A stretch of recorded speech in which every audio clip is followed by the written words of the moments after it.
Donc c'est une petite vidéo parce qu'un ami m'a demandé comment je faisais du pain. Donc je vais expliquer ma façon de faire le pain. C'est peut-être pas la meilleure, mais c'est une façon que je trouve très rapide et qui donne du bon pain avec de la levure. Donc pour faire le pain, on va avoir besoin de 4 étapes. La première, c'est de fabriquer un petit levain. C'est pas un levain naturel, puisque c'est un levain qui est fait à base de levure de culture. Moi j'utilise de la levure déshydratée, mais on peut utiliser aussi de la levure fraîche. On va ensuite fabriquer notre pâte. Troisième étape, on va la façonner et on passera à la cuisson. Voilà, c'est parti. Alors les ingrédients, on va avoir besoin de 500 g de farine. Moi c'est de la farine que j'utilise qui est de la farine spécialement préparée pour le pain. C'est pas de la farine à gâteau. On va avoir besoin donc avec ces 500 g de farine d'environ 300 ml d'eau. Je donne les proportions indicatives parce qu'on se rend compte qu'en fait en fonction de la farine, eh bien, la quantité d'eau dont on va avoir besoin peut être très variable. Troisièmement, on va avoir besoin de sel, à peu près 10 g de sel, et de levure. C'est de la levure de boulanger déshydratée ici, mais on peut aussi utiliser de la levure de boulanger fraîche. J'utilise à peu près 5 g de levure. Ce que j'ai oublié de dire, c'est que mon eau, au départ, je la fais tiédir. Donc surtout pas bouillir parce que ça ne ferait pas de bien aux levures, mais il faut de l'eau tiède. Ici, elle doit être pas loin de 37, 38 degrés. Donc ce que je fais, c'est que je vais délayer la levure dans un petit peu d'eau. Donc je mets ma levure dans l'eau, je mélange,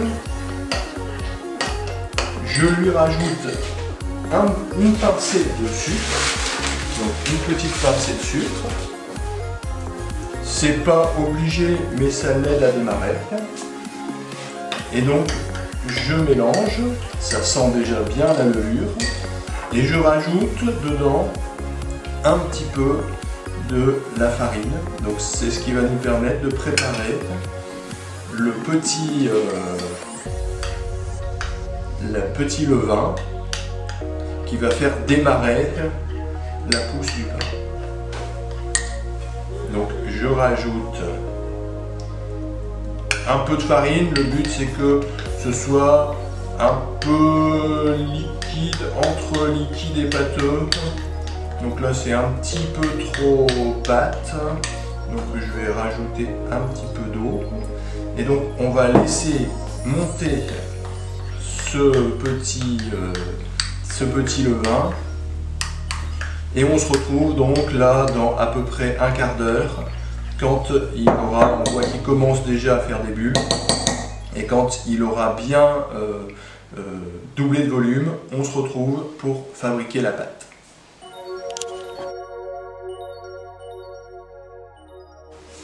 Donc on se retrouve pour la deuxième partie, c'est-à-dire fabriquer la pâte. On se rend compte que le petit levain qu'on avait commencé tout à l'heure, il a parfaitement bien démarré. On voit qu'il a facilement doublé, voire presque triplé de volume. Il va être parfait pour aller venir maintenant continuer son travail dans la farine. Alors on va prendre un plat un peu plus grand, on va installer notre farine. Alors moi ce que je fais, c'est que je fais un petit puits au milieu. Attention, quelque chose de très important, le sel qu'on va rajouter, il ne faut surtout pas le rajouter dans le levain parce que ça ferait une salinité trop importante pour le levain. Donc moi ce que je fais, c'est que je place mon levain dans mon petit puits, ici je l'installe bien, de façon à ce que ce soit bien. Et je vais venir mettre mon sel ensuite. Alors moi je le place, je le répartis donc plutôt en périphérie, de façon à ce que au plus tard, il rencontre le levain. Alors, vient une étape un petit peu délicate, ça va être de trouver la bonne quantité d'eau qui va être nécessaire pour arriver à la pâte qu'on veut. Donc, je commence par rajouter de l'eau. Voilà. Pas forcément toute l'eau et je mélange.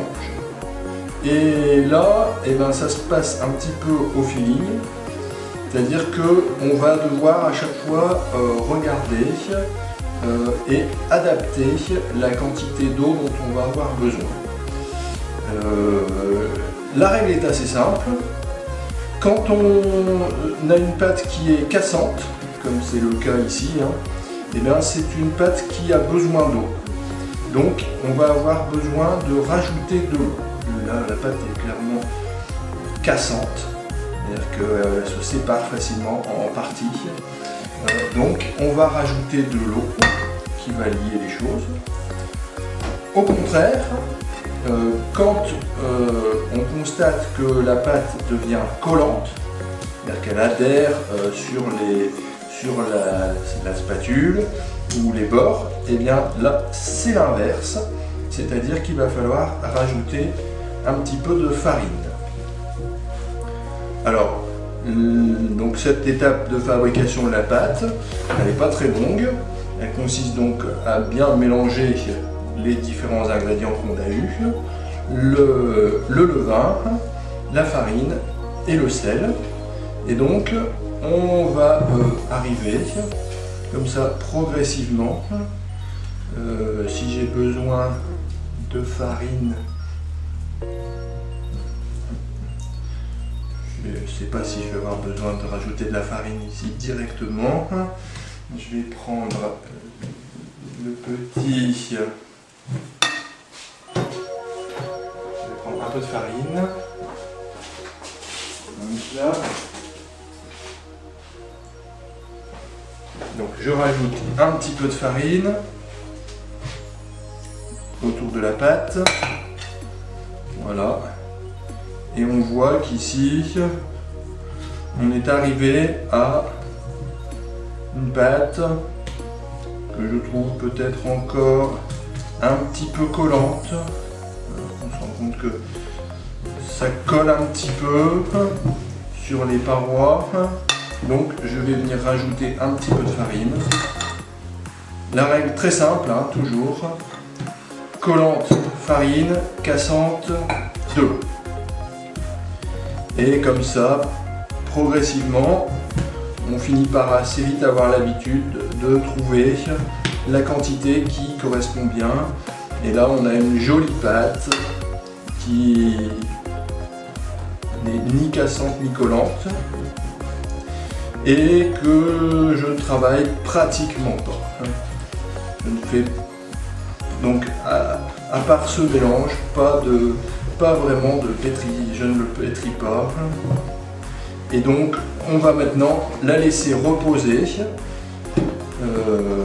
alors l'idéal dans un endroit plutôt chaud, tiède, pas trop sec pour qu'elle ne se dessèche pas.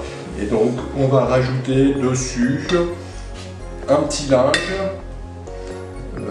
de façon à ce qu'il n'y ait pas trop de perte d'humidité.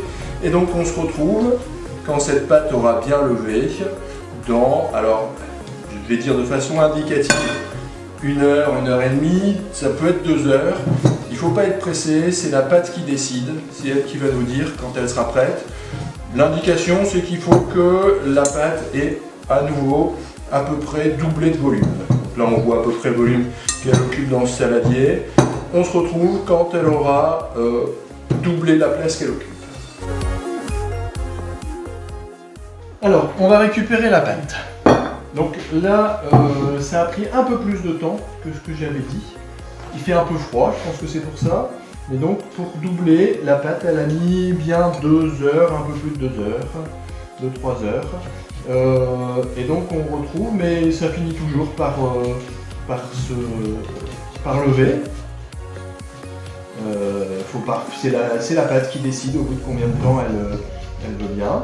Et donc on la retrouve, on va simplement la retirer gentiment de son plat et venir l'installer sur le plan de travail qu'on va d'abord fariner, tout simplement.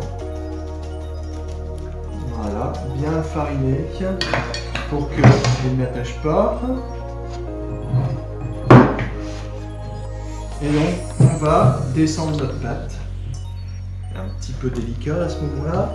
Voilà, je viens la détacher pour qu'elle atterrisse en douceur sur le plan de travail fariné. Voilà. Alors là, il faut faire attention de ne pas brutaliser la pâte parce que la pâte là, elle a déjà sa structure. Et donc, si on la compresse trop, c'est là qu'on va avoir du mal lors de la cuisson. Voilà, la pâte est arrivée. Je vais simplement venir la reprendre un petit peu. Comme elle est encore un peu liquide, on va lui faire quelques mouvements en gardant bien sa structure. Et donc là, avec ce qu'on a de pâte, eh ben, on pourrait faire soit un gros pain, si on veut, ou ici je vais plutôt faire 2 petits pains. Donc pour ça, je vais utiliser 2 assiettes. L'idéal, je pense, ce serait d'avoir des petits paniers avec des tissus, mais moi j'ai pas la quantité qu'il faut, donc je prends des assiettes que je farine. Voilà, donc bien, faut pas hésiter à bien déposer de la farine dans le fond parce que comme ça la pâte va pas attacher à l'assiette quand on va le démouler. Et donc je vais faire mes 2 petits bâtons de pain.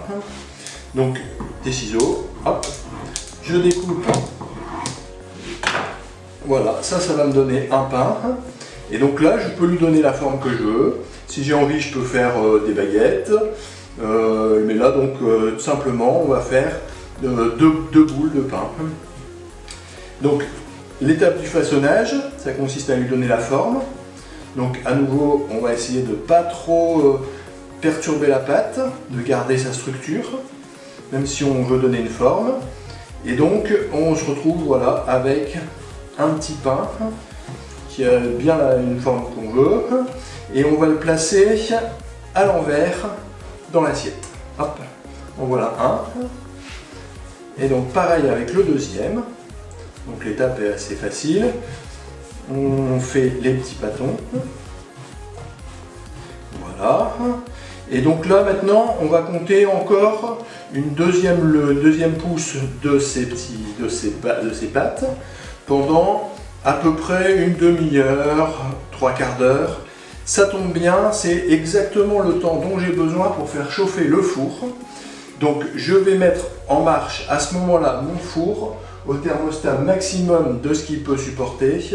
Mon four monte jusqu'à 250 degrés. Donc en même temps que je vais laisser pousser ces pâtons, on se retrouvera donc dans une demi-heure à peu près quand ils auront repoussé un petit peu et que mon four sera parfaitement chaud. Donc on se retrouve avec la pâte qui s'est à nouveau détendue, qui est un peu remontée. Et donc on va pouvoir l'enfourner. Four à 250 degrés. Moi, le petit truc que j'ai, c'est que je place dans le fond de mon four une pierre donc de pierrade, tout simplement. Elle est bien chaude, je pourrais pratiquement cuire simplement avec la chaleur qui reste sur la pierre. Et donc je vais venir déposer délicatement mon morceau de ma pâte sur la pierre, directement. Voilà, on la retrouve.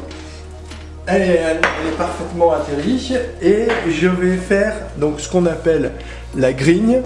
Pour ça, je vais devoir utiliser un cutter. Moi, je le fais au cutter. Normalement, je pense que c'est la lame de rasoir qu'il faudrait faire. Hop. Donc, on fait comme on souhaite. Hein. Moi, je fais une grille comme ça, par exemple. J'enfourne. Et c'est parti pour environ 20 minutes de cuisson au total. On reviendra voir ce que ça donne dans une dizaine de minutes.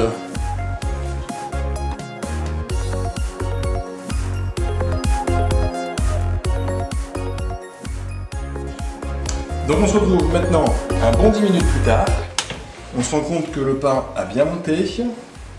Il est presque cuit, mais maintenant il a besoin d'une cuisson un peu plus lente, un peu moins chaude.